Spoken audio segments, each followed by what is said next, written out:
മഴയും വെയിലും കാറ്റുമൊന്നും മനാഫിനെ ബാധിച്ചിരുന്നില്ല. വിവാദങ്ങളും. ഇന്ന് ആ ട്രക്കും അതിൽ നിന്ന് മൃതദേഹവും കിട്ടുന്നതുവരെ. അത് കിട്ടിയപ്പോൾ മനാഫിൻ്റെ നിയന്ത്രണം നഷ്ടപ്പെട്ടു.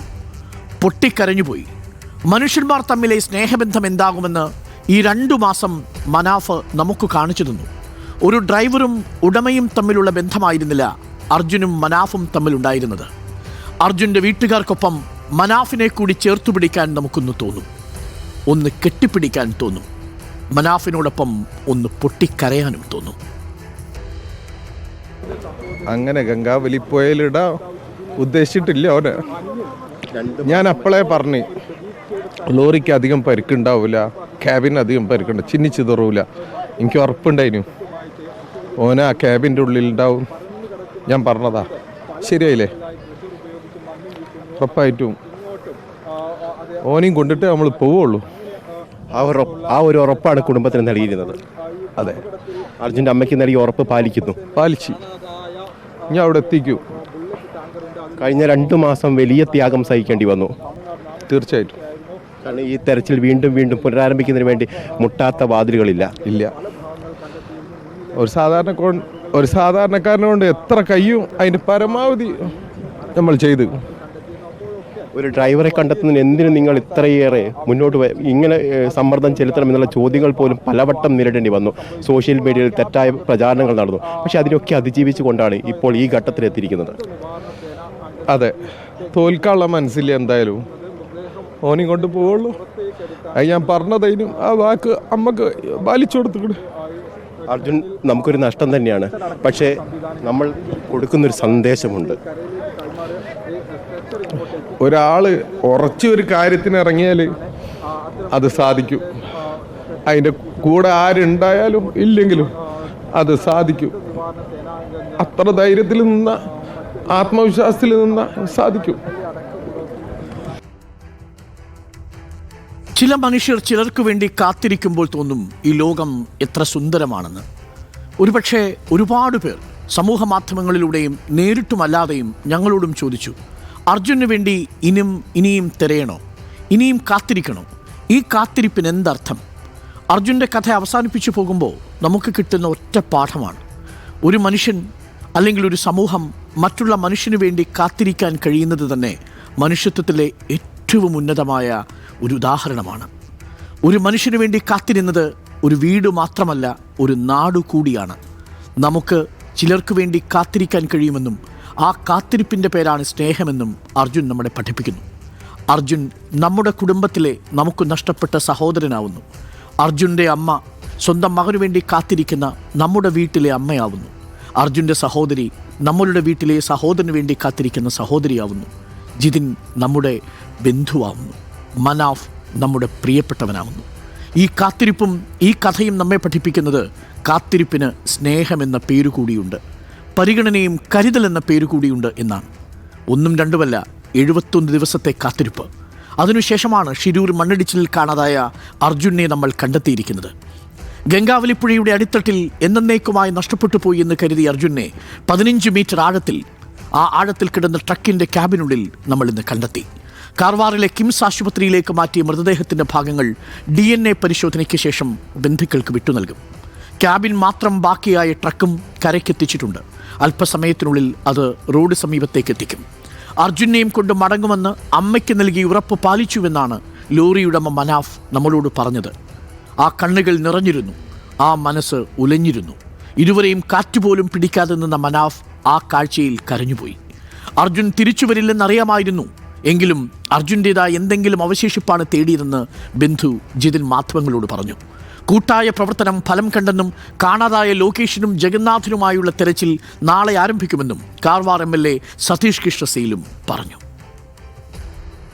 എല്ലാവർക്കുള്ളൊരു ഉത്തരം തന്നെയാണ് ഇപ്പോൾ ലഭിച്ചിരിക്കുന്നത്. വണ്ടി ലഭിച്ചു കഴിഞ്ഞു.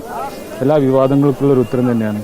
കുടുംബത്തിനെ സംബന്ധിച്ചിടത്തോളം ഞങ്ങൾക്ക് അർജുൻ തിരിച്ചു വരില്ല എന്നുള്ളത് ഞങ്ങൾ കരുതിയത് തന്നെയായിരുന്നു.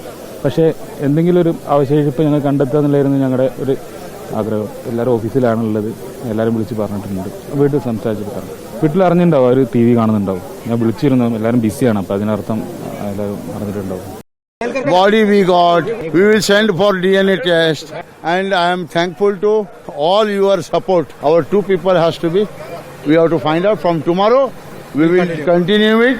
And I request you people not to go from here. And your support is required. അർജുനോടൊപ്പം ലോകേഷിനെയും ജഗന്നാഥിനെയും കണ്ടെത്തേണ്ടതുണ്ട്.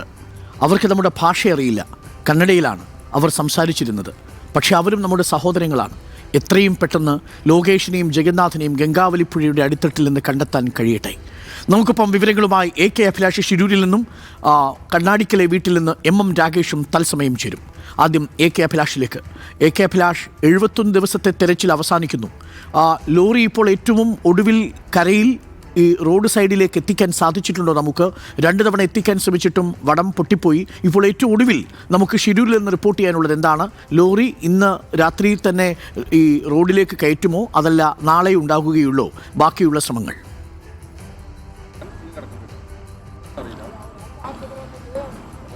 അരുൺ, ഗംഗാവാലിപ്പുഴയിലെ നിഗൂഢതയ്ക്കൊപ്പം ചില ചോദ്യങ്ങൾക്കുള്ള ഉത്തരം ലഭിക്കുന്നു. അതിൻ്റെ ഒരു വൈകാരികമായ ഒരു നിമിഷത്തിലൂടെയാണ് നമ്മൾ പോകുന്നത്. അതോടൊപ്പം തന്നെ അർജുൻ്റെ ട്രക്ക് ഇന്ന് 11 മണിയോടെ കണ്ടെത്തി. ഏതാണ്ട് 3 മണിയോടുകൂടി അത് പുറത്തെത്തിച്ചു. അതിൽ അർജുൻ്റെ മൃതദേഹം കണ്ടെത്തി. ആ മൃതദേഹം കാർവാറിലെ കിംസ് ആശുപത്രിയിലേക്ക് മാറ്റിയിട്ടുണ്ട്. അടുത്ത 2 ദിവസങ്ങൾക്കകം തന്നെ ബന്ധുക്കൾക്ക് കൈമാറും. നിരവധി ചോദ്യങ്ങൾക്കുള്ള ഉത്തരം. ഇപ്പോൾ ട്രക്ക് കരയ്ക്ക് എത്തിക്കാനുള്ള ശ്രമങ്ങൾ 2 വട്ടം പരാജയപ്പെട്ടിരിക്കുന്നു. 2 വട്ടവും ഈ ക്രെയിനിൻ്റെ വടം പൊട്ടി ഈ ട്രക്ക് പിന്നോട്ട് പോയിരിക്കുന്നു. നേരത്തെ പൂർണ്ണമായും കരയ്ക്കെത്തിച്ചിരുന്ന ഈ ട്രക്ക് ഇപ്പോൾ ഭാഗികമായി പുഴയിലേക്ക് പതിച്ചിട്ടുണ്ട്. ഏതായാലും ഇന്ന് ഈ ട്രക്ക് പുറത്തേക്ക് എത്തിക്കാൻ കഴിയില്ല എന്ന് വ്യക്തമായി കഴിഞ്ഞു. നാളെ മാത്രമേ ഈ ട്രക്ക് പുറത്തേക്ക് എത്തിക്കുന്ന പ്രവൃത്തി പുനരാരംഭിക്കൂ എന്നുള്ളതാണ് പ്രധാനപ്പെട്ട കാര്യം. ഇപ്പോൾ അല്പസമയങ്ങൾക്ക് മുമ്പ് ജില്ലാ കലക്ടർ പറഞ്ഞിരിക്കുന്നത്, ഈ മൃതദേഹത്തിന് മറ്റാരെങ്കിലും അവകാശികളായി എത്തിയിട്ടില്ലെങ്കിൽ ഒരു പക്ഷേ ഇതിൻ്റെ പ്രൊസീജിയർ പൂർത്തിയാക്കിയതിന് ശേഷം അടുത്ത 2 ദിവസങ്ങൾക്ക് തന്നെ ബന്ധുക്കൾക്ക് കൈമാറും. അതല്ല മറിച്ചാണെങ്കിൽ ഇതിൻ്റെ DNA പരിശോധന പൂർത്തീകരിച്ചതിന് ശേഷം മാത്രമേ മൃതദേഹം കൈമാറാൻ കഴിയൂ എന്നുള്ള കാര്യമാണ്. അതോടൊപ്പം തന്നെ 3 പേർക്കായുള്ള തെരച്ചിൽ അർജുനെ മാത്രമാണ് കണ്ടെത്തിയിരിക്കുന്നത്. ലോകേഷ്, ജഗന്നാഥൻ എന്നിവരെ കൂടി കണ്ടെത്താനുണ്ട്. അവരുടെ ബന്ധുക്കൾ അല്പസമയങ്ങൾക്ക് മുമ്പ് ഈ പുഴയോരത്ത് തങ്ങളുടെ ഉറ്റവർക്ക് എന്തു സംഭവിച്ചു എന്നറിയാൻ അവരെത്തിയിട്ടുണ്ട്. അവർക്കായുള്ള തിരച്ചിൽ തുടരുമെന്ന് മാത്രമാണ് കാർവാർ MLA പറഞ്ഞിരിക്കുന്നത്. AK അഭിലാഷ്, എനിക്കറിയാം ഈ തെരച്ചിലിൽ 70 ദിവസങ്ങൾക്ക് മുമ്പ് ആദ്യം ശിരൂരിലേക്ക് എത്തിയത് ഞങ്ങളുടെ പ്രതിനിധി AK അഭിലാഷാണ്. അഭിലാഷ്, നമ്മൾ ഒരുപാട് കാഴ്ചകൾ അവിടെ കണ്ടു, ഒരുപാട് പ്രതികരണങ്ങൾക്ക് നമ്മൾ സാക്ഷ്യം വഹിച്ചു. നമ്മളൊരു പക്ഷേ മാധ്യമപ്രവർത്തനത്തിൽ ഇന്നേ വരെ പരിചിതമല്ലാത്ത ഒരു മേഖലയിലൂടെയൊക്കെ സഞ്ചരിച്ചു. അത് അർജുന് വേണ്ടിയാണ്. സമൂഹത്തിൻ്റെ പല കോണുകളിൽ നിന്നും നമ്മളെ അടക്കം പരിഹസിച്ചു. നിങ്ങളിത് എന്തിനു വേണ്ടിയുള്ള പുറപ്പാടാണ് എന്ന് ചോദിച്ചു. ചിലരൊക്കെ കുറ്റം പറഞ്ഞു. പക്ഷേ അപ്പോഴും നമ്മൾ ഉറച്ചു തന്നെ നിന്നു. നമ്മൾ മൈക്ക് ഉയർത്തിപ്പിടിച്ച് ചോദ്യങ്ങൾ ചോദിച്ചുകൊണ്ടേ നിന്നു. AK അഭിലാഷ് അവിടെ എത്തി. അന്ന് മുതൽ ഇന്ന് 70 ദിവസങ്ങൾ കഴിയുമ്പോൾ കണ്ണീരും രോഷവും ഒപ്പം കാത്തിരിപ്പും പ്രതീക്ഷയും ഒക്കെ AK അഭിലാഷിനും ആ കാലാവസ്ഥയിലെ മാറ്റം പോലെ തന്നെ അനുഭവപ്പെട്ടിട്ടുണ്ടാകുമല്ലോ അല്ലേ? തീർച്ചയായിട്ടും ഇന്ന് മനാഫിൻ്റെ പ്രതികരണം എടുക്കുമ്പോൾ മനാഫ് മാത്രമായിരുന്നില്ല കരയുന്നത്. ഈ കേരളക്കര ഒന്നാകെ കരയുകയായിരുന്നു. ഒപ്പം ഞാനും കരഞ്ഞുപോയി എന്ന് പറയുന്നത് ഒട്ടും കുറച്ചിലാവില്ല. കാരണം നമ്മുടെ ആരോ ആയിരുന്നു അർജുൻ എന്നുള്ളതാണ് ഏറ്റവും പ്രധാനപ്പെട്ട കാര്യം. ഏതായാലും അർജുനെ ജീവനോടെ അല്ലെങ്കിലും കണ്ടെത്താൻ കഴിഞ്ഞിരിക്കുന്നു എന്ന് മാത്രമാണ് ആ കുടുംബത്തിന് നമുക്ക് കൊടുക്കാൻ കഴിയുന്ന ഒരു കാര്യം. അതോടൊപ്പം തന്നെ കേരളത്തിലെ മാധ്യമങ്ങൾ എത്രത്തോളം സുശക്തമാണ് ഒരു കാര്യം ഏറ്റെടുത്താൽ അതിൻ്റെ വിജയം വരെ എത്രത്തോളം മുന്നോട്ട് പോകാൻ കഴിയുമെന്നതിൻ്റെ ഏറ്റവും വലിയ ഒരു ഉദാഹരണം കൂടിയാണ്. കഴിഞ്ഞ 71 ദിവസങ്ങളും നമ്മളിവിടെ നിൽക്കുമ്പോൾ നമ്മൾ നേരിടേണ്ടി വന്നത് പലതരത്തിലുള്ള ചോദ്യങ്ങൾക്കുള്ള ഉത്തരമാണ്. ഒടുവിൽ അവസാന സമയത്തേക്ക് എത്തുമ്പോൾ അർജുനെ കണ്ടെത്താൻ കഴിയുമോ എന്നുള്ള ആശങ്ക, പ്രത്യേകിച്ച് കോണ്ടാക്ട് പോയിന്റ് 4 തെരച്ചിൽ നടത്തിയപ്പോൾ അവിടെ ട്രക്ക് കണ്ടെത്താൻ കഴിഞ്ഞിട്ടില്ല എന്ന് പറയുമ്പോൾ ഇനി കൂടുതൽ സാധ്യതകളില്ല എന്ന് നമ്മൾ പോലും വിലയിരുത്തുന്ന ഒരു സാഹചര്യമായിരുന്നു ഇന്ന് രാവിലെയുള്ളത്. പക്ഷേ അപ്രതീക്ഷിതമായി കോണ്ടാക്ട് പോയിന്റ് 2 നടത്തിയ തെരച്ചിൽ ട്രക്കിൻ്റെ ഭാഗങ്ങൾ കണ്ടെത്തി എന്നുള്ള വിവരം നമുക്കറിയാൻ കഴിയുന്ന 11 മണിയോടുകൂടിയാണ്. അതൊരു വലിയൊരു ആശ്വാസകരമായിരുന്നു. നമ്മൾ അവരോട് ചോദിച്ചപ്പോൾ ട്രക്കിൻ്റെ അടിഭാഗമാണ്, കറുപ്പ് നിറത്തിലാണ്, ചെയ്സാണ് കണ്ടെത്തിയതെന്ന് പറഞ്ഞപ്പോൾ നമ്മൾ ആദ്യം ഓടിയെത്തിയത് മനാഫിൻ്റെ അടുത്താണ്. മനാഫെ, എന്തായിരിക്കും അത്? ആ വാഹനത്തിൻ്റെ നമ്മുടെ വാഹനമാണോ, അർജുൻ്റെ ട്രക്കാണോ, മനാഫിൻ്റെ വണ്ടിയാണോ? അപ്പോൾ മനാഫ് പറഞ്ഞത് ആവാനുള്ള സാധ്യതയുണ്ട്, 90% സാധ്യതയുണ്ട്. ആ സാധ്യതയിലേക്കാണ് ഇപ്പോൾ 100% സാധ്യത. അതായത് അർജുൻ്റെ ട്രക്ക് കണ്ടെത്തിയിരിക്കുന്നു, അർജുനെ കണ്ടെത്തിയിരിക്കുന്നു. ഇനി അർജുനെയും കൊണ്ട് കോഴിക്കോട്ടേക്ക് തിരിക്കണം. അഭിലാഷ്, ദീർഘമായൊരു കാത്തിരിപ്പാണ്. എനിക്കൊന്നും അഭിലാഷിൻ്റെ മാധ്യമ ജീവിതത്തിൽ ഇത്രയും കാലം ഏതെങ്കിലും ഒരു തെരച്ചിലിന് സാക്ഷ്യം വഹിച്ചിട്ടുണ്ടാവില്ല അല്ലേ അഭിലാഷ്? തീർച്ചയായിട്ടും എൻ്റേത് മാത്രമല്ല, ഒരു മാധ്യമ പ്രവർത്തകൻ്റെ ജീവിതത്തിലും ഇത്രയേറെ കാലം, ഇത് 71 ദിവസം നീണ്ടുനിന്ന ഒരു ദൗത്യം, ഒരാളെ കണ്ടെത്തുന്നതിന് അല്ലെങ്കിൽ ഈ മണ്ണിടിച്ചിൽ കണ്ടെത്തുന്നവരെ കണ്ടെത്തുന്നതിന് വേണ്ടി 71 ദിവസത്തോളം നീളുന്ന ഒരു ദൗത്യം, ഒരു പക്ഷേ ഏറ്റവും കൂടുതൽ പണച്ചെലവുള്ള ദൗത്യം, ഒരു പക്ഷേ ഏറ്റവും കൂടുതൽ രാഷ്ട്രീയ സ്വാധീനം ചെലുത്തിയ ദിവസങ്ങൾ, ഒരു പക്ഷേ ഏറ്റവും കൂടുതൽ വിമർശനങ്ങൾ ഏറ്റുവാങ്ങേണ്ടി വന്ന ദിവസങ്ങൾ. നിങ്ങൾ റേറ്റിങ്ങിന് വേണ്ടി പ്രവർത്തിക്കുന്നു എന്നടക്കമുള്ള വിമർശനങ്ങൾ ഏറ്റുവാങ്ങുമ്പോൾ നമുക്കൊരു ഒറ്റ ഉറപ്പേ ഉണ്ടായിരുന്നുള്ളൂ, അർജുനെ കണ്ടെത്തും. അർജുനെ കണ്ടെത്തുന്നവരെ നമ്മൾ ഈ മണ്ണിൽ, ശിരൂരിൻ്റെ മണ്ണിലെത്തുമെന്ന് അന്ന് അരുൺ നൽകിയിരിക്കുന്ന ഉറപ്പാണ് നമ്മൾ പാലിക്കുന്നതെന്ന് കൂടി മാത്രമാണ് മലയാളികളോട് നമുക്ക് പറയാനുള്ളത്. അഭിലാഷ്, ഞാൻ അല്പസമയം മുമ്പ് അർജുൻ്റെ സഹോദരി അഞ്ജുവുമായിട്ട് സംസാരിച്ചിരുന്നു. ഒരു നിമിഷം, ഇപ്പോൾ MLA സംസാരിക്കുന്നുണ്ട്. തത്സമയം.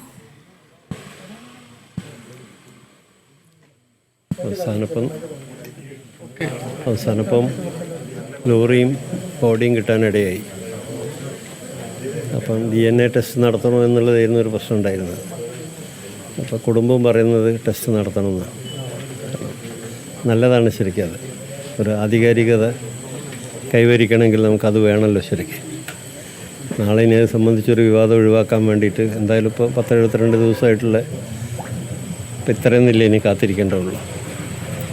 അപ്പം അതിലിപ്പം മുഖ്യമന്ത്രി വിളിച്ചിട്ട് ശശീന്ദ്ര മിനിസ്റ്ററോട് പറഞ്ഞിട്ടുണ്ട്, എന്താണെന്ന് വെച്ചാൽ ഗവൺമെൻറ് എല്ലാ ഇതും വഹിക്കും, ബോഡി കൊണ്ടുവരാനും ബാക്കി എന്തൊക്കെ പ്രശ്നങ്ങളുണ്ടെങ്കിൽ അത് മുഴുവൻ ഗവൺമെൻറ് വഹിക്കുമെന്ന് മുഖ്യമന്ത്രി ശശീന്ദ്ര മിനിസ്റ്റർ വിളിച്ച് പറഞ്ഞു. അപ്പോൾ ശശീന്ദ്ര മിനിസ്റ്റർ എന്നെ വിളിച്ചിട്ട് ഇവിടെ അയച്ചതാണ്. അപ്പോൾ കാരണം ഇവരുടെ ഒരു കാര്യം ചോദിക്കാൻ വേണ്ടി ഇവർക്ക് സമ്മതമാണ്, ഇവർക്ക് ചെയ്യണം എന്നുള്ള അഭിപ്രായക്കാരവർ. അതുകൊണ്ട് അത് ചെയ്തിട്ട് ഉടനടി കളക്ടർ ബന്ധപ്പെട്ടുകൊണ്ടിരിക്കുന്നുണ്ട്. ഞങ്ങളൊക്കെ വിളിക്കും.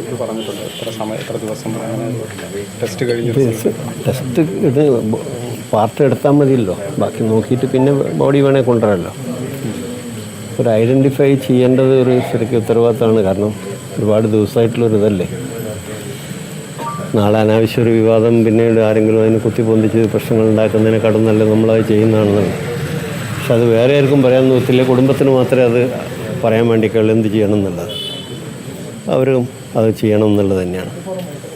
അപ്പോൾ അതിനുള്ള എല്ലാ നടപടികളും ഇപ്പോൾ സ്വീകരിക്കുന്നുണ്ട്. കളക്ടർ തന്നെ നേരിട്ട് അവിടുത്തെ കളക്ടറോട് വിളിച്ചിട്ട് അതിൻ്റെ എല്ലാ നടപടികളും സ്വീകരിക്കാൻ വേണ്ടി ആവശ്യപ്പെട്ടിട്ടുണ്ട്. അപ്പോൾ അത് പൂർത്തീകരിച്ച് കൊണ്ടുവരാനുള്ള എല്ലാ സംവിധാനങ്ങളും ഗവൺമെൻറ് തന്നെ ചെയ്യും. മുഖ്യമന്ത്രി പ്രത്യേകം പറയുന്നുണ്ട്. ഇല്ല പോണ്ട, അവിടെ അവരുണ്ടല്ലോ, അതിൽ പോയിട്ട് വേറെ ഒന്നും ചെയ്യാനില്ല. അതിൽ കളക്ടറേറ്റ് ബന്ധപ്പെട്ടിട്ട് എല്ലാ കാര്യങ്ങളും ഇതാക്കുന്നുണ്ട്. അപ്പോൾ കളക്ടറോട് ആവശ്യപ്പെട്ടിട്ടുണ്ട് DNA ടെസ്റ്റ് നടത്തണമെന്ന്. അതിൻ്റെ ഭാഗമായിട്ട് അത് നടത്തിയതിന് ശേഷം കൊണ്ടുവരും. എന്ത് സംവിധാനം വേണമെങ്കിലും ഗവൺമെൻറ് ഏർപ്പെടുത്തുമെന്ന് മുഖ്യമന്ത്രി തന്നെ പറഞ്ഞിട്ടുണ്ട്. അല്ല, അതിപ്പോൾ ഒരു അറിഞ്ഞിട്ടുണ്ട്, നല്ലല്ല ഇപ്പോൾ പറയാൻ കഴിയില്ലല്ലോ, നമുക്ക് പറയാൻ കഴിയില്ലല്ലോ. എന്തായാലും കഴിയാവുന്നത്ര വേഗം എന്തൊക്കെ ചെയ്യാൻ പറ്റുമെന്ന് വെച്ചാൽ എത്രയും പെട്ടെന്ന്. കാരണം ഒരു കുടുംബത്തിൻ്റെ അവസ്ഥ, ഒരു മരണം നടന്ന വീടിനെ സംബന്ധിച്ചിടത്തോളം നമുക്കൊക്കെ അറിയാമല്ലോ. അതുമല്ല അവർ ഒരു 2.5 മാസമായിട്ട് ഇതുമായിട്ട് നടക്കില്ല. ഇപ്പോൾ അവരെ പരമാവധി എത്രയും പെട്ടെന്ന് എത്തിക്കാനുള്ള ഗവൺമെൻറ് തലത്തിൽ തന്നെ ഇടപെടുന്നുണ്ട്. കളക്ടർ അതിന് പ്രത്യേകം മുഖ്യമന്ത്രി തന്നെ ചുമതലപ്പെടുത്തിയിട്ടുണ്ട്.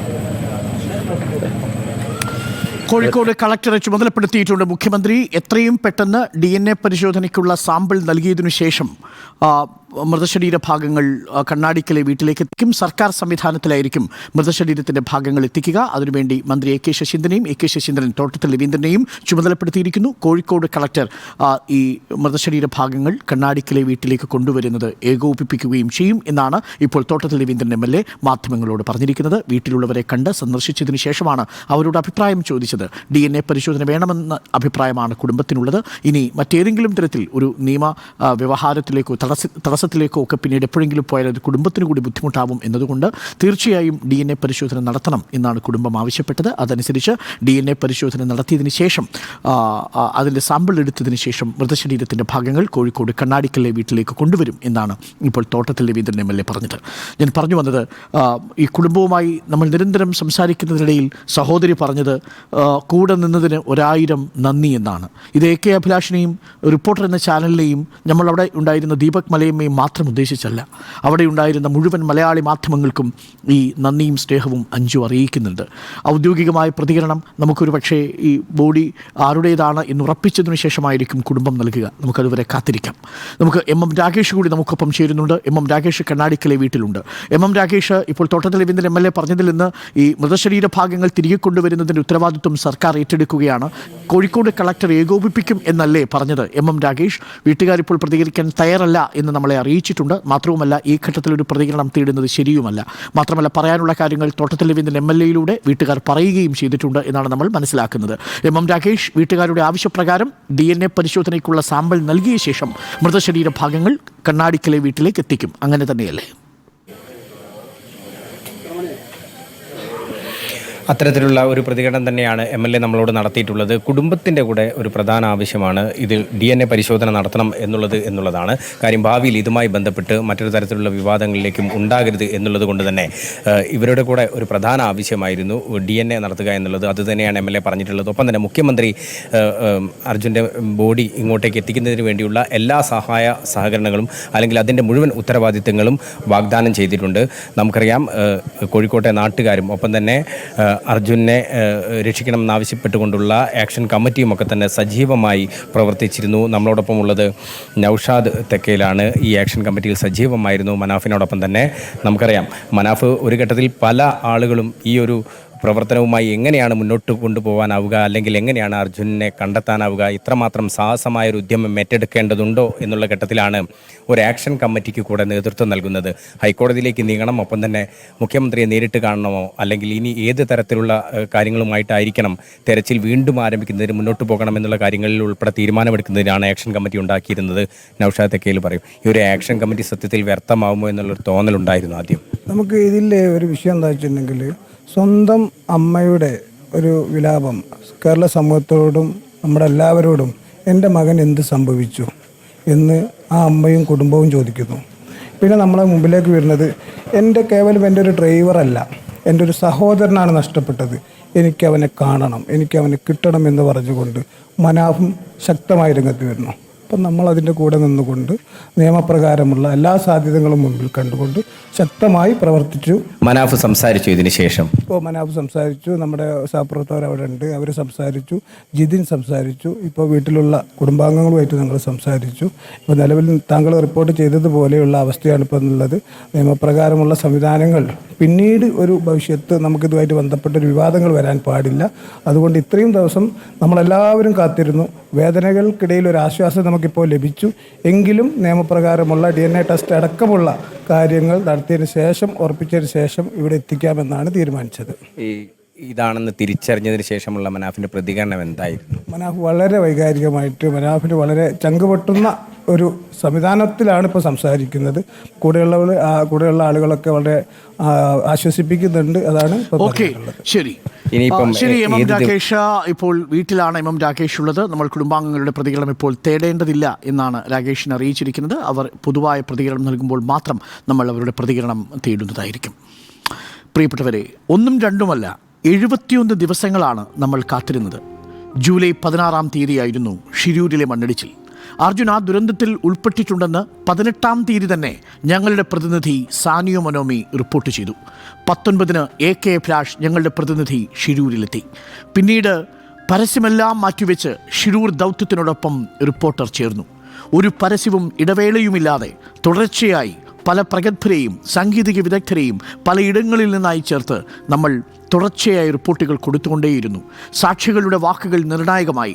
അർജുൻ ആ ദിവസം രാത്രി 16-ാം തീയതി ഈ മലയുടെ അടിവാരത്തിൽ ലക്ഷ്മൺ ധാവയുടെ നേരെ എതിരുള്ള റോഡിൻ്റെ സൈഡിൽ വാഹനത്തിൽ കിടന്നുറങ്ങുന്നത് കണ്ടു എന്നുള്ള സാക്ഷിമൊഴി നിർണായകമായി. പല പ്രതിബന്ധങ്ങളുമുണ്ടായി. ആദ്യഘട്ട രക്ഷാപ്രവർത്തനത്തിലെ വീഴ്ചയും അലംഭാവവും കാലാവസ്ഥയുമെല്ലാം പ്രതികൂലമായിട്ടും ഞങ്ങളുടെ പ്രതിനിധികൾ അർജുൻ്റെ കുടുംബത്തിനോടൊപ്പം നിന്നു. സാനിയോ മനോമി നമുക്കൊപ്പം ചേരുന്നുണ്ട്. സാനിയോ മനോമി, ഈ വാർത്ത ആദ്യം റിപ്പോർട്ട് ചെയ്തതും ആദ്യം നമ്മളുടെ ശ്രദ്ധയിലേക്ക് കൊണ്ടുവരുന്നതും സാനിയുമാണ്. അന്ന് അർജുൻ്റെ സഹോദരി അഞ്ജുവുമായിട്ട് സാനിയു സംസാരിക്കുമ്പോഴാണ് ഈ വിഷയത്തിന് ഇത്രമേൽ ആഴമുണ്ടെന്നും സംസ്ഥാന സർക്കാരിൻ്റെ കർണാടകയുടെ ഭാഗത്തു നിന്നും കാര്യമായ സഹകരണമോ വേണ്ടത്ര ഇനിഷ്യേറ്റീവോ ഉണ്ടാവുന്നില്ല എന്ന് ബോധ്യപ്പെടുന്നതും. സാനിയോ നമുക്കൊപ്പം ചേരുന്നുണ്ട്. സാനിയോ ഒന്ന് റിപ്പോർട്ട് ചെയ്യുന്ന അവസ്ഥയിൽ കുടുംബത്തിനാകെ ആശങ്കയായിരുന്നു. ആരും തിരിഞ്ഞു നോക്കാനില്ല, ആരോടാണ് പരാതി പറയേണ്ടതെന്നറിയില്ല. കാർവാറിൽ പോലും കൃത്യമായ ഉത്തരം കിട്ടാത്തൊരവസ്ഥയിൽ നിന്നാണ് നമ്മൾ ഇങ്ങനെയൊരു തെരച്ചിലിൽ ഇവിടം വരെ എത്തിയത്, അല്ലേ സാനിയോ? അതെ അരുൺ, ഞാൻ ആ ദിവസങ്ങൾ ഓർമ്മിക്കുകയാണ്. ഒരു മനുഷ്യൻ്റെ ജീവിതത്തിൽ സ്വാഭാവികമായും പലരുടെയും മരണങ്ങൾ കാണേണ്ടി വരും, പ്രിയപ്പെട്ടവരുടെയൊക്കെ മരണങ്ങൾ കാണേണ്ടി വരും. പക്ഷേ ഇങ്ങനെ ഒരു മരണം കാണേണ്ടി വരിക എന്ന് പറയുന്നത് ഒരു കുടുംബത്തെ സംബന്ധിച്ചിടത്തോളം എത്രമാത്രം വേദനാജനകമാണ് എന്നാണ് ഇവിടെ ഇപ്പോൾ നിൽക്കുമ്പോൾ നമുക്ക് ഓർക്കാൻ കഴിയുന്നത്. അന്ന് ജൂലൈ 18 ഈ ഒരു സംഭവം അറിഞ്ഞ്, ഇങ്ങനെ ഒരു വിഷയമുണ്ട് എന്നറിഞ്ഞ് നമ്മൾ എത്തുന്നത് MK രാഘവൻ MP-യുടെ വീട്ടിലേക്കാണ്. അവിടെയാണ് സഹായം അഭ്യർത്ഥിച്ചുകൊണ്ട് അഞ്ജുവും അതുപോലെ മനാഫും എത്തുന്നുണ്ടായിരുന്നത്.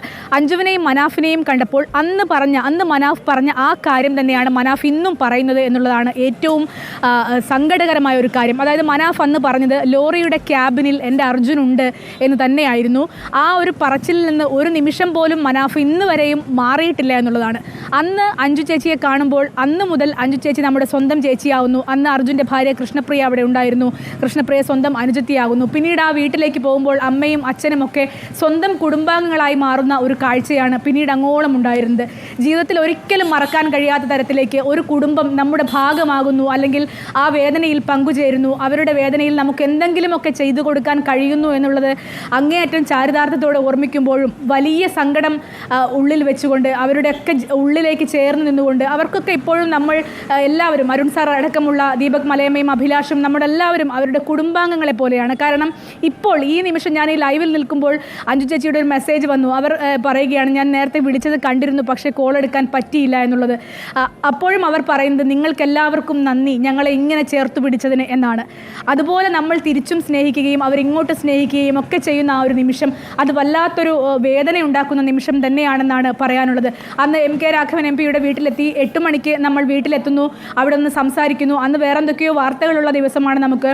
പക്ഷേ അപ്പോഴും അടിയിൽ, അതായത് ടിക്കറിലെങ്കിലും എഴുതി കാണിക്കണം ഇങ്ങനെ മലയാളിയായ ഒരു യുവാവിനെ മിസ്സായിട്ടുണ്ട് എന്നുള്ള കാര്യം നമ്മൾ ശക്തമായി ഡെസ്കിൽ അറിയിക്കുകയും ഡെസ്ക് അതുപോലെ ചെയ്യുകയും പിന്നീട് 11 മണിക്ക് ആ വാർത്തയുടെ ലൈവ് എടുക്കുകയും അങ്ങനെ ആ വാർത്തയെ അധികാരികളുടെ ശ്രദ്ധയിലേക്ക് എത്തിക്കുകയും ഒക്കെ ചെയ്യുന്നതിൽ നമ്മുടെ ഡെസ്ക് അടക്കമുള്ള ആളുകൾ അവർക്കൊക്കെ ഉണ്ടായിരുന്നൊരു ജാഗ്രത. അതായത് ഒരു യുവാവ് ഇങ്ങനെ മണ്ണിനടിയിലേക്ക് പോയിട്ടുണ്ട്, അല്ലെങ്കിൽ ആ പ്രദേശത്ത് ഒരു സംവിധാനവും നടക്കുന്നില്ല, അല്ലെങ്കിൽ അവിടെ ഒരു ഇടപെടലും ഉണ്ടാകുന്നില്ല, നമുക്ക് എന്താണോ ചെയ്യാൻ കഴിയുക? കർണാടകയാണ്, നമ്മുടെ ഭാഷ പോലും മലയാളം പോലും മനസ്സിലാവാത്ത ആളുകളാണ്, അവർക്ക് എന്താണ് ചെയ്യാൻ കഴിയുക എന്നുള്ളൊരു തോന്നലിൽ ഒരു നിസ്സഹായാവസ്ഥയിൽ നിന്നാണ് സാനിയോ റിപ്പോർട്ട് ചെയ്തെടുത്തു നിന്നാണ് നമ്മളുടെ യാത്രയുടെ തുടക്കം.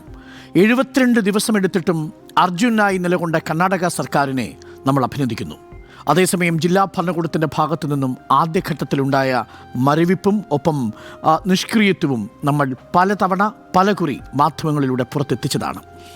MLA സതീഷ് കൃഷ്ണസേയിലും ഭരണകൂടവും അവസാനം വരെ നമ്മുടെ സഹോദരനായി കൂടെ നിന്നു എന്നതും ഓർമ്മിക്കണം. അപ്പോഴും എടുത്തു പറയേണ്ട ചിലതുണ്ട്. തുടക്കത്തിലെ അലംഭാവവും നിസ്സഹകരണവും പോലീസിൻ്റെ ഇടപെടലും കല്ലിന് കാറ്റുപിടിച്ചതുപോലെയുള്ള പ്രവർത്തനമായിരുന്നു ഞാനിവിടെ ആദ്യം ചെല്ലുമ്പോൾ കണ്ടത്. വേണ്ടത്ര രീതിയിലൊന്നും രക്ഷാപ്രവർത്തനം ഏകോപിപ്പിക്കപ്പെടുന്നില്ല എന്ന് മനസ്സിലാക്കി ഇടപെടൽ നടക്കാൻ റിപ്പോർട്ടർ TV ശ്രമിച്ചു. അതിനു ഫലം കണ്ടു എന്നുറപ്പുണ്ട്. ദീപക്, ഇപ്പോൾ പോലീസ് സംവിധാനം ഇവിടെ എത്തിയിട്ടുണ്ട്. മാധ്യമപ്രവർത്തകരെ ഇപ്പോൾ ഈ സ്ഥലത്ത് നിന്ന് മാറ്റുന്നുണ്ട്. നമ്മളുടെ ക്യാമറകളിലൂടെയാണ് ഈ കാര്യങ്ങൾ പുറം ലോകം അറിഞ്ഞത്.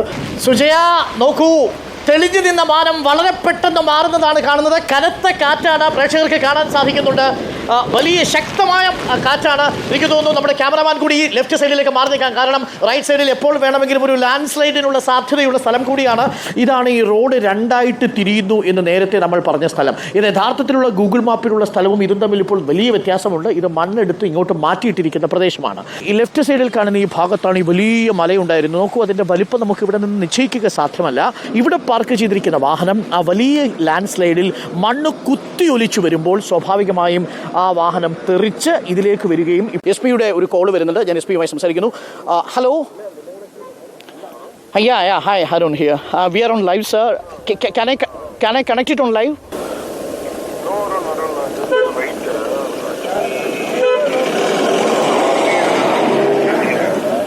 Okay. You are coming within 2 minutes. Yeah. So you are coordinating with the military, right? That media. Okay. then let me know whether when will military come, 10 o'clock or after that? Military? The spot, they reach it? Okay, you are coming within 2 minutes. Okay, thank you.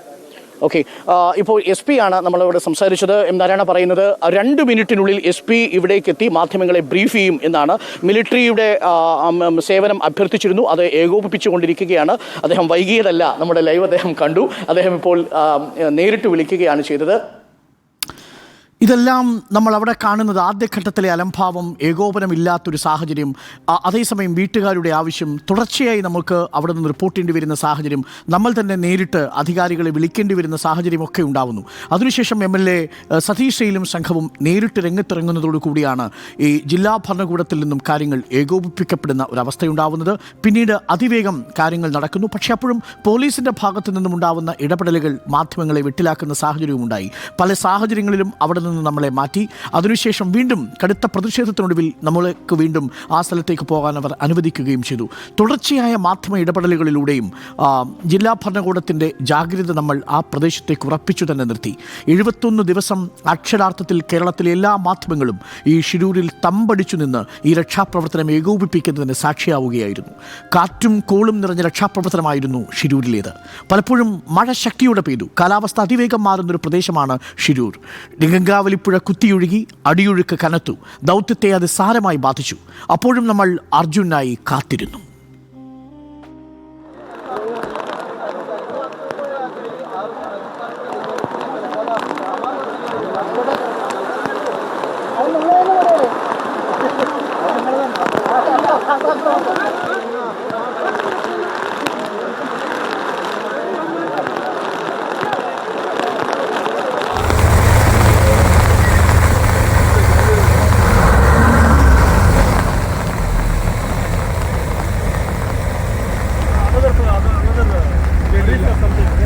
എന്ന ഭീഷണി ഉയർന്നു.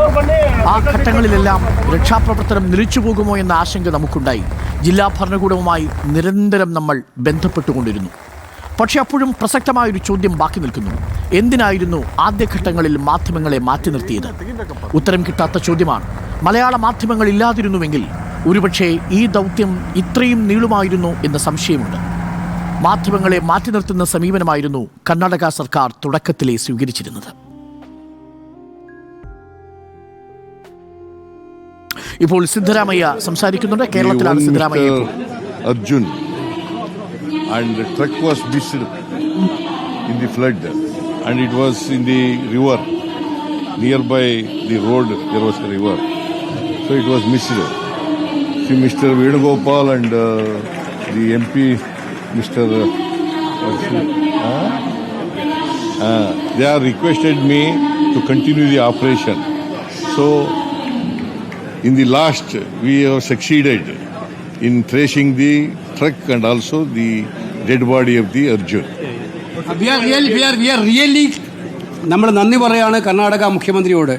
71 ദിവസക്കാലം നീണ്ട ദൗത്യം, ആ ദൗത്യം അവർ ഒരു inch പോലും വിട്ടുപോയില്ല. കഠിനമായ മഴയുണ്ടായിരുന്നു, ഏറ്റവും വലിയ ഭീകരമായ മഴയുണ്ടായിരുന്നു, കാലാവസ്ഥ മുഴുവൻ പ്രതികൂലമായിരുന്നു. പക്ഷേ പിന്നോട്ട് പോകാതെ കർണാടക ഗവൺമെൻറ് കാണിച്ച ഈ വലിയ മനസ്സിന് അങ്ങേയറ്റം കേരളീയർ കടപ്പെട്ടിരിക്കുന്നു. നന്ദി പറയുകയാണ്. ഇതൊരു സത്യത്തിൽ അഭൂതപൂർവമായിട്ടുള്ള ഒരു ചരിത്രമാണ് രചിച്ചിരിക്കുന്നത്. 71 ദിവസക്കാലം ഒരു ദൗത്യം നീണ്ടു നിൽക്കുക.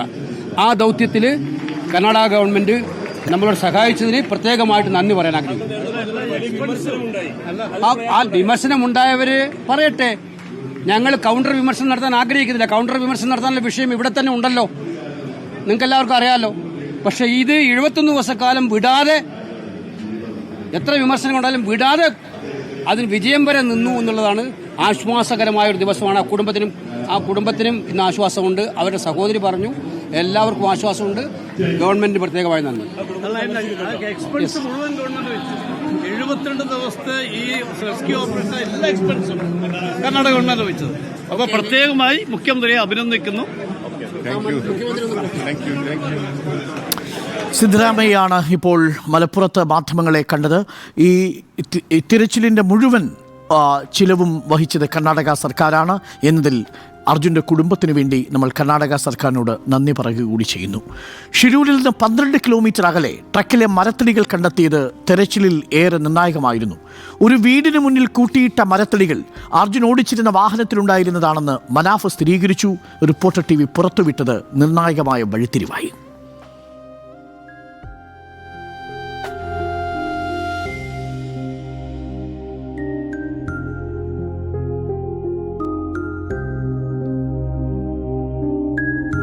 അർജുൻ്റെ ട്രക്ക് ഗംഗാവലിപ്പുഴയിലുണ്ടെന്ന് നമ്മൾ ഉറപ്പിച്ചത് ഈ മാർക്കു ചെയ്തിരുന്ന തടിക്കഷ്ണങ്ങൾ ഗംഗാവലിപ്പുഴയുടെ മറുകരയിലുള്ള ഗ്രാമത്തിൽ കണ്ടെത്തിയതോടുകൂടിയാണ്.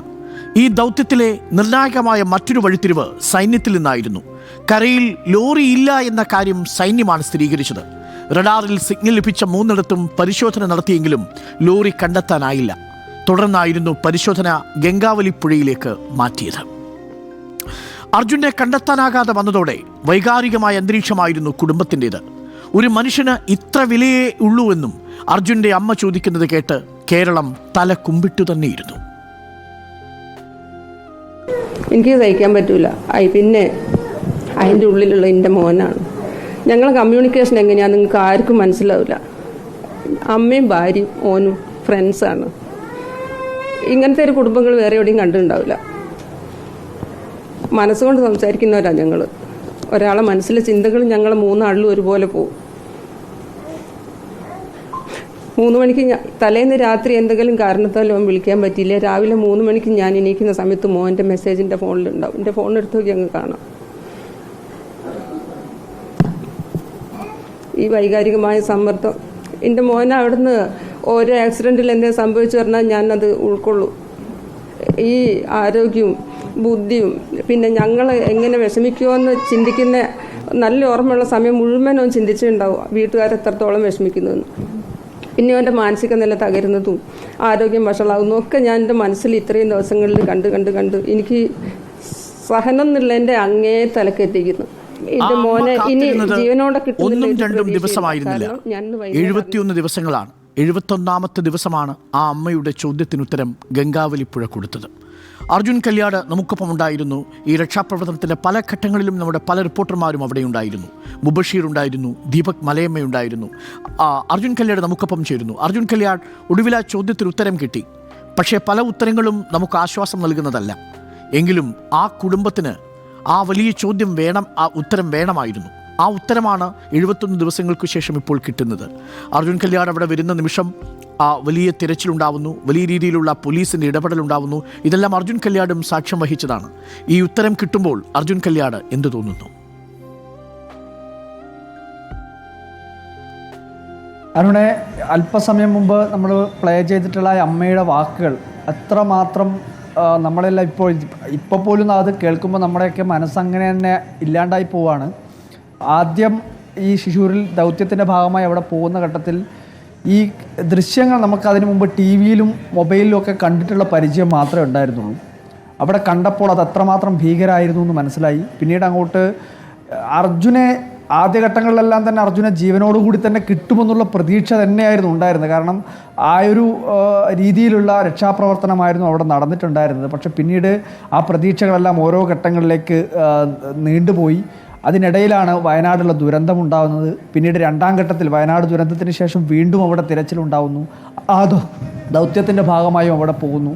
ആ ഘട്ടങ്ങളിലെല്ലാം തന്നെ നമ്മുടെ കുടുംബത്തിലെ എൻ്റെ ഒരു ഏട്ടനെ പോലെ നമ്മുടെ സുജിയ പാർവതി ഒരു ലൈവിനിടയിൽ പറഞ്ഞു, എൻ്റെ പേര് അർജുൻ കല്യാട് എന്ന് വിളിച്ചപ്പോൾ അർജുനെ കിട്ടുമോ എന്ന് ചോദ്യം. അപ്പോൾ ഞാൻ തിരിച്ചു പറഞ്ഞത് എൻ്റെ പേരാണ്, എൻ്റെ ഒരു സഹോദരനെ കിട്ടുന്ന പോലെ അല്ലെങ്കിൽ സഹോദരനെ പോലെയാണ് തോന്നുന്നത് എന്ന് ആ ലൈവിനിടയിൽ തന്നെ സംസാരിക്കുന്നത്. അപ്പോൾ അത്തരത്തിൽ എൻ്റെ വീട്ടിൽ പോകുമ്പോൾ എൻ്റെ അമ്മ ഓരോ ദിവസം ഈ രക്ഷാപ്രവർത്തനത്തിൻ്റെ ലൈവ് റിപ്പോർട്ടിംഗ് ഒക്കെ കഴിഞ്ഞ് വീട്ടിലേക്ക് പോകുമ്പോഴും അമ്മ ചോദിക്കുന്നതും എൻ്റെ അമ്മ പോലും ചോദിക്കുന്നത് ഓരോ ദിവസവും ചോദിക്കുന്നത് എന്തായി, അർജുൻ്റെ ദൗത്യം എന്തായി, അർജുനെ കിട്ടുമോ, ട്രക്ക് കണ്ടെത്തിയോ എന്നുള്ള കാര്യമാണ്. അങ്ങനെ ഓരോ വീട്ടിലെയും അമ്മമാർ നമ്മുടെ അർജുന് വേണ്ടി തിരഞ്ഞുകൊണ്ടേയിരിക്കുന്നു. ആ ചോദ്യത്തിന് ഈ അർജുൻ്റെ അമ്മ ചോദിച്ച ഈ ലൈവിന് ഇപ്പോൾ തൊട്ട് മുന്നേ പ്ലേ ചെയ്തിട്ടുള്ള ചോദ്യം പോലെ തന്നെ ആ സമയം അത്രയും 71 ദിവസവും കേരളത്തിലെ ഓരോ വീട്ടിലെ അർജുൻ കല്യാട് ചോദിച്ചുകൊണ്ടിരുന്നത്. മുബഷീർ കൂടി നമുക്കൊപ്പം ചേരുന്നുണ്ട്. മുബഷീർ പി അക്ബർ, കാലാവസ്ഥ ഒരുപാട് പ്രതികൂലമായിരുന്നു. പല ഘട്ടങ്ങളിലും കാലാവസ്ഥ നമുക്കെതിരായിട്ട് നിന്നു.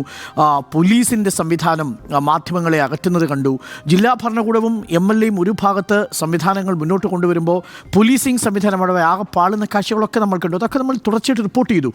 കാരണം ഇതെപ്പോൾ വേണമെങ്കിലും മാധ്യമങ്ങൾ അവിടെ നിന്ന് പോയാൽ ഈ തെരച്ചിൽ നടക്കാതെ വരുന്നൊരു സാഹചര്യമുണ്ടായി. ഇതെല്ലാം തത്സമയം നമ്മൾ പ്രേക്ഷകർക്ക് മുന്നിൽ എത്തിച്ചു. ആ കാഴ്ചകൾ കൂടി കണ്ടതോടുകൂടിയാണ് ജില്ലാ ഭരണകൂടം കൂടുതൽ ജാഗ്രതയോടുകൂടി ഈ തെരച്ചിൽ ഇറങ്ങി തിരിച്ചതും, അല്ലേ മുബഷീറും അവിടെ കുറച്ച് ദിവസം ഉണ്ടായിരുന്നു. കാലാവസ്ഥാ വ്യതിയാനങ്ങളൊക്കെ മുബഷീറും അവിടെ നേരിട്ട് കണ്ടതാണ്. വലിയ പ്രതീക്ഷയൊന്നും നമുക്കില്ല ജീവനോടെ തിരിച്ചു പിടിക്കാൻ കഴിയുമെന്ന്. പക്ഷേ അപ്പോഴും ഈ ട്രക്ക് നമുക്ക് കണ്ടെത്താൻ കഴിയണം, അതിൽ അർജുൻ ഉണ്ടോ എന്നറിയണം എന്ന ആകാംക്ഷയായിരുന്നു മുബഷീർ. കേരളത്തിന് ഒന്നാകെ ലോകമെമ്പാടുമുള്ള മലയാളികൾ അർജുനു വേണ്ടി അങ്ങനെ കാത്തിരിക്കുകയായിരുന്നു, അല്ലേ മുബഷീർ?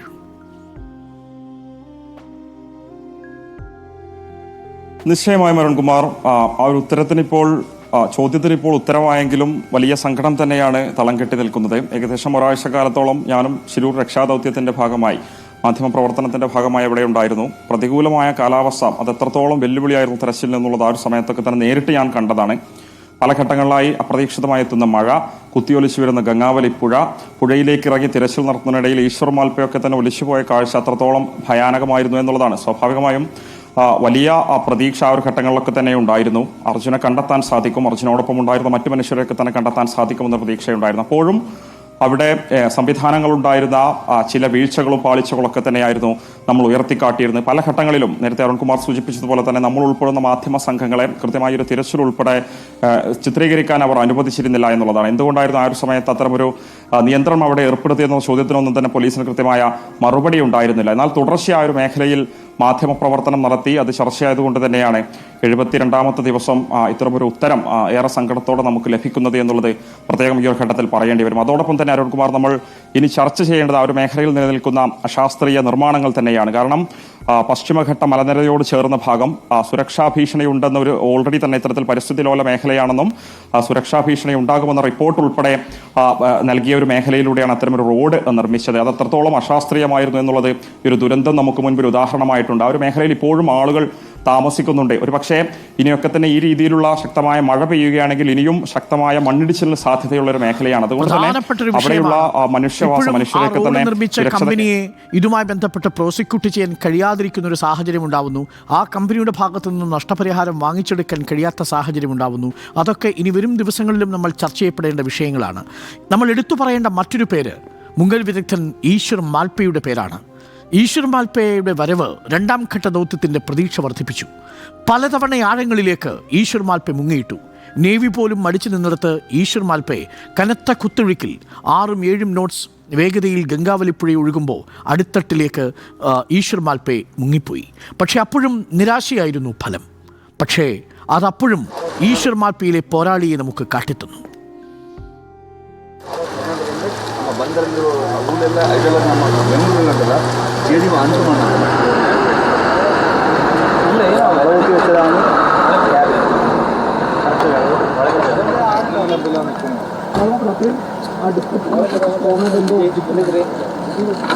പക്ഷെ പാറയാണ് കാലത്തൊക്കെ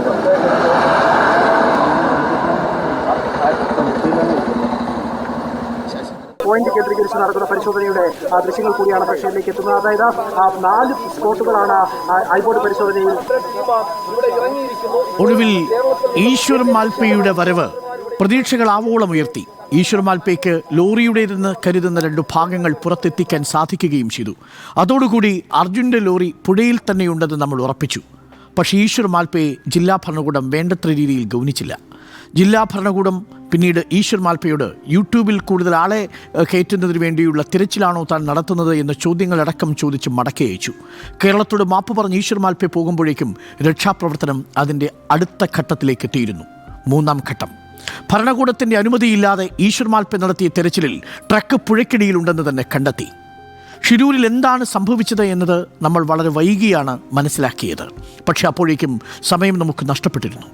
ദീപക് മലയമ്മ നമുക്കൊപ്പം ചേരുന്നുണ്ട്. ദീപക് ഇപ്പോൾ കാർവാറിൽ കിംസ് ആശുപത്രിയുടെ തൊട്ട് മുന്നിലാണ് നിൽക്കുന്നത്. അവിടെയാണ് നമ്മുടെ പ്രിയപ്പെട്ടവൻ്റെ മൃതശരീര ഭാഗങ്ങൾ ഇപ്പോൾ സൂക്ഷിച്ചിരിക്കുന്നത്. DNA പരിശോധനയ്ക്ക് വേണ്ടി സാമ്പിൾ എടുത്തതിന് ശേഷം കാർവാർ ആശുപത്രിയിൽ നിന്നും മൃതശരീരത്തിൻ്റെ ഭാഗങ്ങൾ കണ്ണാടിക്കൽ വീട്ടിലേക്ക് കൊണ്ടുവരും. ദീപക് നമുക്കൊപ്പം ചേരുന്നുണ്ട്. ദീപക്, നമ്മൾ ആർക്കു വേണ്ടി തിരഞ്ഞു? അവൻ്റെ മൃതശരീര ഭാഗങ്ങളാണ് ദീപക് ഇപ്പോൾ നിൽക്കുന്ന സ്ഥലത്ത് ആശുപത്രിയുടെ ഉള്ളിലിരിക്കുന്നത്. നമ്മൾ യഥാർത്ഥത്തിൽ ഒരു വലിയ ചോദ്യത്തിൻ്റെ ഉത്തരം കണ്ടെത്താനുള്ള ശ്രമമായിരുന്നു. 2ാം ദിവസമായപ്പോൾ തന്നെ അർജുനെ ജീവനോടെ തിരിച്ചുപിടിക്കാൻ കഴിയില്ല എന്ന് നമുക്കെല്ലാവർക്കും ബോധ്യപ്പെട്ടതാണ്. കുടുംബം തന്നെ അത് സ്ഥിരീകരിച്ചിരുന്നതാണ്. പക്ഷേ അപ്പോഴും ഈ ഗംഗാവലി പുഴയിലെ അടിത്തട്ടിൽ എവിടെയാണ് അർജുൻ എന്ന ചോദ്യത്തിൻ്റെ ഉത്തരമാണ് നമ്മൾ 71 ദിവസത്തിന് ശേഷം ഇന്ന് കണ്ടെത്തുന്നതും. അവിടെ ഏറ്റവും കൂടുതൽ സമയം അഭിലാഷിനോടൊപ്പം ചെലവഴിച്ചത് ദീപക്കാണ്. ദീപക്, ഇന്ന് ആ ഉത്തരം കിട്ടുമ്പോൾ ദീപക്കിൻ്റെ ഒരു മാനസികാവസ്ഥ എന്തായിരുന്നു ദീപക്?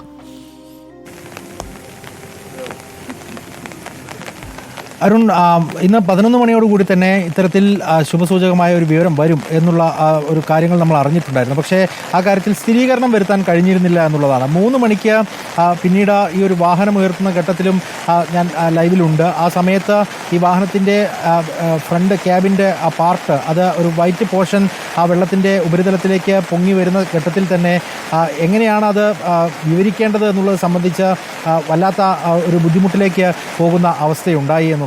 കാരണം കഴിഞ്ഞ കുറേ നാളുകളായി നമ്മൾ നിരന്തരം പറഞ്ഞുകൊണ്ടിരിക്കുന്നത്, ഇന്ന് രാവിലെ പോലും നമ്മൾ സംസാരിക്കുന്ന ഘട്ടത്തിൽ പറയുന്നുണ്ടായിരുന്നു, നിർണായകമായ ദിനമായി കാണേണ്ടതുണ്ട്. കാരണം കോൺടാക്റ്റ് പോയിൻ്റ് 2ഉം 1ഉം ഇന്ന് സെർച്ച് ചെയ്യും എന്നുള്ളത്. ആ പദം ഉപയോഗിച്ച് നമുക്ക് തന്നെ പിന്നീട് ഇനി അങ്ങനെ പറയേണ്ടതുണ്ടോ എന്നുള്ള തരത്തിലേക്ക് പോലും മാറിപ്പോയ സമയമാണ്. പലരും കളിയാക്കി പോലും നമ്മുടെ അടുത്തൊക്കെ മെസ്സേജ് അയക്കുന്ന സാഹചര്യം ഉണ്ടായിട്ടുണ്ട്. പക്ഷേ ഏറ്റവും ഒടുവിൽ അങ്ങനെ ഈ കുടുംബം കാത്തിരിക്കുന്നതിലേക്ക് അവരുടെ ചോദ്യത്തിന് ഒരു ഉത്തരം കണ്ടെത്താൻ കഴിഞ്ഞു എന്നുള്ള ഒരു സാഹചര്യം വന്നപ്പോൾ അക്ഷരാർത്ഥത്തിൽ നമുക്ക് എങ്ങനെയാണ് അത് വിവരിക്കേണ്ടത് എന്ന് പറയാൻ കഴിയാതെ പോയി എന്നുള്ളതാണ്. ഞാൻ നിൽക്കുന്നത് കാർവാർ ഇൻസ്റ്റിറ്റ്യൂട്ട് ഓഫ് മെഡിക്കൽ സയൻസസിൻ്റെ മോർച്ചറിക്ക് തൊട്ട് മുൻപിലാണ്. ഏറ്റവും ഒടുവിൽ ഇപ്പോൾ ആ മൃതദേഹ ഭാഗങ്ങൾ ഇവിടേക്ക് ഇതിനോടകം എത്തിച്ചു കഴിഞ്ഞിട്ടുണ്ട്. അല്പസമയത്തിനകം തന്നെ മോർച്ചറിയിലേക്ക് മാറ്റും എന്നുള്ളത് തന്നെയാണ് നമുക്ക് പറയാൻ സാധിക്കും. അങ്ങനെയെങ്കിൽ DNA പരിശോധന വേണം എന്നുള്ളത് കുടുംബവും കൂടി ആവശ്യപ്പെട്ട നീല കവറിനുള്ളിൽ പൊതിഞ്ഞിരിക്കുന്നതാണ് നമ്മുടെ അർജുൻ്റെ ശരീരഭാഗങ്ങളല്ലേ?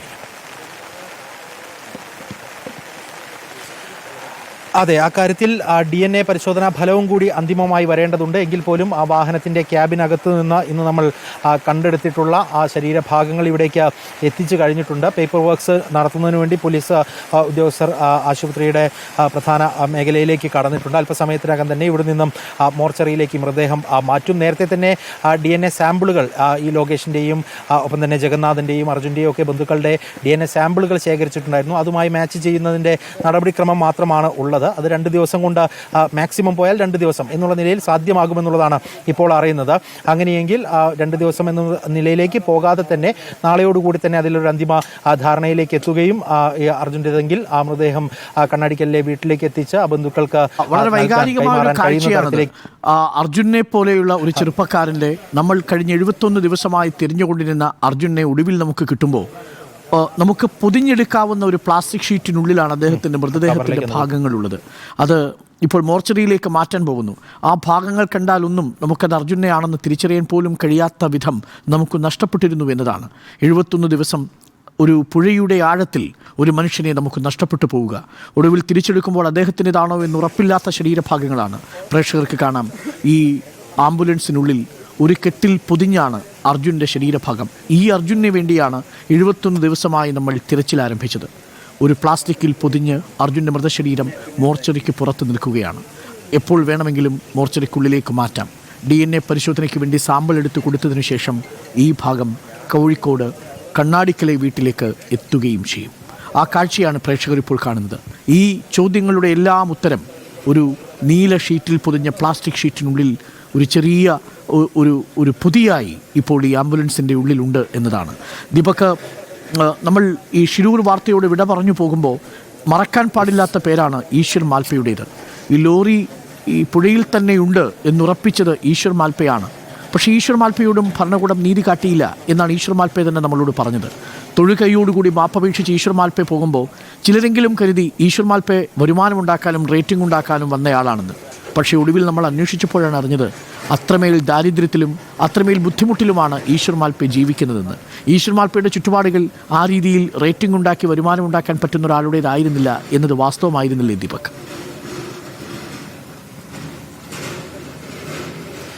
അരുൺ, അല്ലെങ്കിലും അങ്ങനെയാണല്ലോ, സ്വജീവൻ പണയം വെച്ചൊക്കെ ഇത്തരം ദൗത്യങ്ങൾക്ക് ഇറങ്ങുന്ന പലരുടെയും ബാക്ക്ഗ്രൗണ്ട് തെരഞ്ഞു പോവുകയാണെങ്കിൽ ഇത്തരം കഥകളിലേക്ക് തന്നെയാണ് എത്തിച്ചേരുക എന്നുള്ളതാണ്. അവർക്ക് സ്വന്തം വീട്ടിലുള്ള ആളുകളെ എത്രത്തോളം ഇഷ്ടമാണോ അതുപോലെ തന്നെയാണ് മറ്റുള്ളവരെയും എന്നുള്ളതാണ്. കാരണം അർജുൻ എന്ന് പറയുന്നത് കേരളത്തിൽ നിന്ന് വന്ന മലയാളം സംസാരിക്കുന്ന ഒരാൾ എന്നതിനപ്പുറത്തേക്ക് സ്വന്തം സഹോദരൻ ആ ഒരു ഗംഗാവാലി നദിയുടെ അടിത്തട്ടിലേക്ക് പോയി കാണാമറയത്തിരിക്കുന്നത് പോലെയായിരുന്നു ഓരോ ഘട്ടത്തിലും ഈശ്വർ മൽപ്പയുടെ സംസാരം കേൾക്കുമ്പോൾ നമുക്ക് തോന്നിയിരുന്നത്. അദ്ദേഹം പറഞ്ഞിരുന്നത് അർജുൻ്റെ അമ്മയ്ക്ക് കൊടുത്ത ഉറപ്പാണ്, ആ ഉറപ്പ് പാലിക്കാൻ വേണ്ടിയാണ് താൻ ഇത്തരത്തിൽ ഇതിൻ്റെ ആഴങ്ങളിലേക്ക് ഊളിയിട്ട് പോകുന്നത് എന്നുള്ളതായിരുന്നു. പല ഘട്ടങ്ങളിലും പക്ഷേ മൽപ്പയുടെ ചില നീക്കങ്ങൾ അത് ജില്ലാ ഭരണകൂടത്തെ സംബന്ധിച്ച് കർണാടക സർക്കാരിനെ സംബന്ധിച്ചൊക്കെ വെല്ലുവിളികൾ ഉണ്ടാക്കി എന്നുള്ളത് സത്യമാണ്. അദ്ദേഹം അങ്ങനെ മറ്റു പല ശരിക്കും ഈശ്വർ മാൽപ്പെ ഇന്ന് അവിടെ ഗംഗാവലിപ്പുഴയുടെ തീരത്തിൽ ഈ ബോഡി എടുക്കുന്ന ഘട്ടത്തിൽ നമുക്ക് മിസ് ചെയ്തിരുന്നു. ഈശ്വർ മാൽപ്പെ ഇത് കാണുന്നുണ്ടോ എന്ന് നമുക്കറിയില്ല. ഉണ്ടെങ്കിലും ഈശ്വർ മാൽപ്പെ, നിങ്ങൾക്ക് കേരളത്തിൻ്റെ ഒരു വലിയ സല്യൂട്ടുണ്ട്. നിങ്ങളുടെ പ്രയത്നത്തിന്, നിങ്ങളുടെ എഫേർട്ടിനെ കേരളം അംഗീകരിക്കുന്നുണ്ട് എന്ന് മാത്രം നിങ്ങൾ അറിയുക.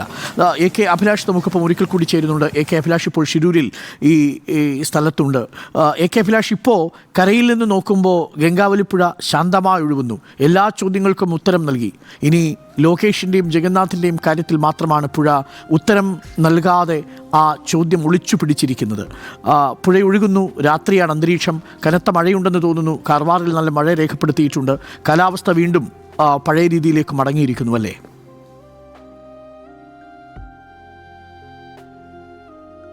ഡോക്ടർ അരുൺകുമാർ, ഇപ്പോൾ ഈ ഗംഗാവലിപ്പുഴയിൽ ഈ ദുരന്ത മേഖലയിൽ ഞാനും എൻ്റെ വീഡിയോ ജേർണലിസ്റ്റ് ഷനിൽ കണ്ണനും അതോടൊപ്പം തന്നെ എൻ്റെ ഇവിടെ എത്തിച്ച ഷംജിത്തും ഈ 3 പേർ മാത്രമാണുള്ളത്.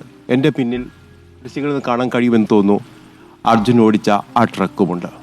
അത്രയും വിജനമായ ഒരു സ്ഥലമാണ് ഇപ്പോൾ ഇത്. നമ്മളിവിടെ എത്തുമ്പോൾ ഉണ്ടായിരുന്ന ഒരു വികാരം ഇപ്പോഴും ആ വികാര തള്ളിച്ചയിൽ തന്നെയാണ് ഇപ്പോഴും ഉള്ളത്. ഇതിൽ ഏറ്റവും പ്രധാനപ്പെട്ട ഒരു കാര്യം, ഈശ്വർ മാൽപ്പ അവസാനമായി ഇവിടുന്ന് നമ്മളോട് യാത്ര പറഞ്ഞു പോകുമ്പോൾ എന്നെ കെട്ടിപ്പിടിച്ച് കരഞ്ഞു. എനിക്ക് എൻ്റെ മക്കളുണ്ട്, 2 മക്കളുണ്ട്. അവരെ കാര്യം നോക്കാതെയാണ് ഞാൻ വന്നിരിക്കുന്നത്. മറ്റൊന്നും ഒരു പ്രശസ്തിയും പണവും മോഹിച്ചല്ല ഞാനിവിടെ വന്നിരിക്കുന്നതെന്ന് എനിക്ക് ആ ബൈറ്റ് തന്നതിന് ശേഷമാണ് അദ്ദേഹം മടങ്ങുന്നത്. അതൊരു വളരെ ദുഃഖകരമായ ഒരു കാര്യമാണ്. അതോടൊപ്പം തന്നെ പറയേണ്ടുന്ന മറ്റൊരു പ്രധാനപ്പെട്ട കാര്യം എന്ന് പറയുന്നത്, ഇവിടെ നമ്മൾ ഈ വാർത്താ ശേഖരണത്തിനായി വരുമ്പോൾ പോലീസ് നമ്മെ തടയും. അതോടൊപ്പം തന്നെ നമ്മൾ ഈ പുഴയുടെ മറുഭാഗത്ത് ഏതാണ്ട് 37 കിലോമീറ്ററോളം ചുറ്റി വേണം മറുഭാഗത്തെത്താൻ. ആ മറുഭാഗത്തെ കുന്നിൻ മുകളിൽ കാട്ടിൻ്റെ ഉള്ളിൽ പോയി ഇരുന്നപ്പോൾ അവിടുന്ന് ദൃശ്യങ്ങൾ ശേഖരിക്കുന്ന ആ സമയത്ത് നമ്മെ തേടി അവിടെ പോലീസ് എത്തുകയും നമ്മളെ കസ്റ്റഡിയിലെടുത്ത് കൊണ്ടുപോവുകയും ചെയ്തിട്ടുണ്ട്. അപ്പോഴും നമ്മൾ ഓർത്തത് ഇത് അർജുന് വേണ്ടിയാണ്, അർജുനെ രക്ഷപ്പെടുത്തുന്നതിന് വേണ്ടിയാണ്. ഇവിടെ ഭരണകൂടം എന്തൊക്കെയാണ് ഒളിക്കാൻ ശ്രമിച്ചതെന്ന കാര്യത്തിൽ ഇപ്പോഴും നമുക്ക് വ്യക്തതയില്ല. അത് എന്തിന്റെ ആവശ്യമായിരുന്നു എന്ന കാര്യത്തിൽ ഗംഗാവലിയുടെ പുഴയിലെ നിഗൂഢത പോലെ ബാക്കിയാവുന്നു എ കെ അഭിലാഷ്. എന്നാൽ എ കെ അഭിലാഷ് അവിടെ നിന്നും മടങ്ങുക.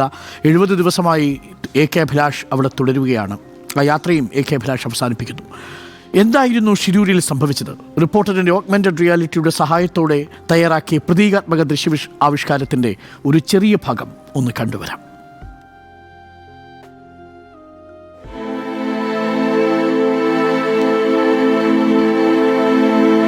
ജീവിത പ്രയാസങ്ങളോട് പൊരുതി വളർന്നവനാണ് അർജുൻ. കുടുംബം പുലർത്താൻ 23-ാമത്തെ വയസ്സിൽ വലിയ വാഹനത്തിന്റെ വളയം പിടിച്ചു തുടങ്ങിയതാണ്. കോഴിക്കോട് കിണാശ്ശേരിയിലുള്ള മനാഫിന്റെയും മുനീബിന്റെയും ലോറിയാണ് 8 വർഷത്തോളമായി അർജുൻ ഓടിക്കുന്നത്. മിക്കവാറും ഒറ്റയ്ക്കായിരുന്നു ഈ ദൂരയാത്രകൾ അത്രയും. ബൽഗാമിലെ കൂപ്പിൽ തടിയെടുക്കാൻ പോയതും ഒറ്റയ്ക്ക് തന്നെയാണ്. കോട്ടയ്ക്കലിൽ നിന്ന് മൈസൂരുവിലേക്കും അതുവഴി കുശാൽ നഗറിലേക്കും അവിടെ നിന്ന് ബൽഗാമിലേക്കും അതായിരുന്നു റൂട്ട്. അക്കേഷ്യയുടെ 300 കഷ്ണം ലോഡുമായാണ് അർജുൻ തിരിച്ചു വരുന്നത്. ഉത്തര കന്നഡ ജില്ലയിലെ അങ്കോള താലൂക്കിലെ ഷിരൂർ ഗ്രാമത്തിലൂടെ കടന്നുപോകുന്ന പൻവേൽ കന്യാകുമാരി ദേശീയപാത. ഈ ഷിരൂർ കുന്നിൻ്റെ ഓരത്തായി ദീർഘദൂരം യാത്ര ചെയ്തു വരുന്ന ലോറി ഡ്രൈവർമാരും മറ്റു സഞ്ചാരികളും ഞാനിപ്പോൾ ഇരിക്കുന്ന ലക്ഷ്മണ ബൊമ്മയുടെ കടയുടെ മുന്നിൽ വിശാലമായ ഈ സ്ഥലത്ത് അവർ വിശ്രമിക്കാനിരുന്നു. പുഴയിൽ നിന്ന് കാഴ്ചകൾ കാണാം. പുഴയ്ക്കപ്പുറം മറ്റൊരു ഗ്രാമമാണ് ഉൾവരെ. ആ ഗ്രാമത്തിൻ്റെ തീരത്ത് മത്സ്യത്തൊഴിലാളികൾ ധാരാളമുണ്ട്. മനോഹരമായ കാഴ്ചയാണ് ഇവിടെ. നദിയുടെ ഭാഗത്തായി 47-കാരനായ ലക്ഷ്മൺ നായിക്കും ഭാര്യ ശാന്തിയും നടത്തുന്ന ചായക്കടയുണ്ട്. ലക്ഷ്മണന്റെ വീടും കടയ്ക്ക് തൊട്ടടുത്താണ്.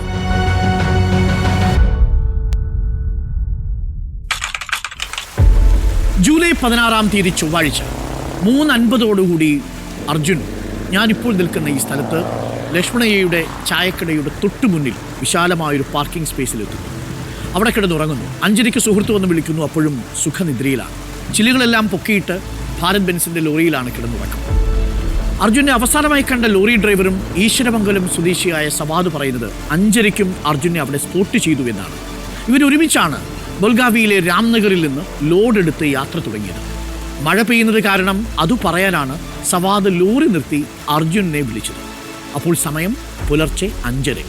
3:50 ഉറങ്ങാൻ കിടന്ന് അർജുൻ ഗാഠനിദ്രയിലാണ്ടിരുന്നു. ലോറിയിൽ മുൻഭാഗം എല്ലാ ചില്ലുകളും പൂട്ടി സുഖനിദ്രയിലായിരുന്നു അർജുൻ. സവാദിന്റെ വിളി കേട്ടില്ല.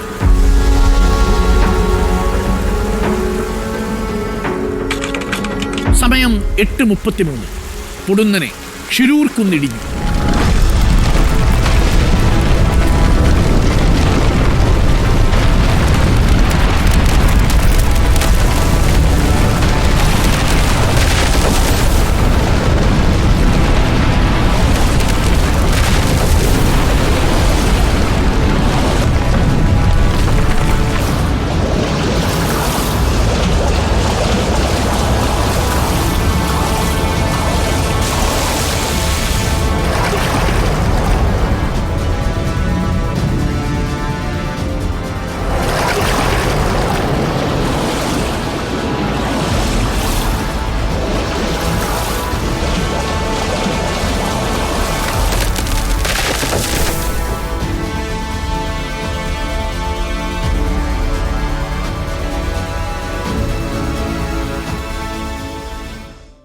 ഗംഗാവലിപ്പുഴയുടെ 15 മീറ്റർ താഴ്ചയിൽ അന്ന് അർജുനും അർജുൻ്റെ ലോറിയും നഷ്ടപ്പെട്ടു. എവിടെയെന്ന് ഉത്തരം കണ്ടെത്താനാവാതെ 71 നാളുകൾ, 71 ദിനരാത്രങ്ങൾ. നമുക്ക് അർജുൻ എവിടെയെന്ന ചോദ്യത്തിന് ഉത്തരം കിട്ടി. ആ ഉത്തരം കൊണ്ട് ആ കുടുംബത്തിന് ആശ്വാസമായോ എന്ന് ചോദിച്ചാൽ ഇല്ല. ചില ചോദ്യങ്ങളുടെ ഉത്തരം അങ്ങനെയാണ്, ചോദ്യങ്ങൾക്ക് വേണ്ടി മാത്രമുള്ള ഒരു ഉത്തരം. പക്ഷെ അപ്പോഴും ലോകേഷും ജഗന്നാഥും എവിടെ എന്ന ചോദ്യം കർണാടകയിലെ 2 കുടുംബങ്ങൾ ചോദിക്കുന്നുണ്ട്. അവരുടെ ചോദ്യങ്ങൾക്കും ഉത്തരം കണ്ടെത്തണം. അർജുൻ നമ്മുടെ സഹോദരനാണ് എന്നതുപോലെ ലോകേഷും ജഗന്നാഥും നമ്മുടെ കൂടി കൂടപ്പിറപ്പുകളാണ്.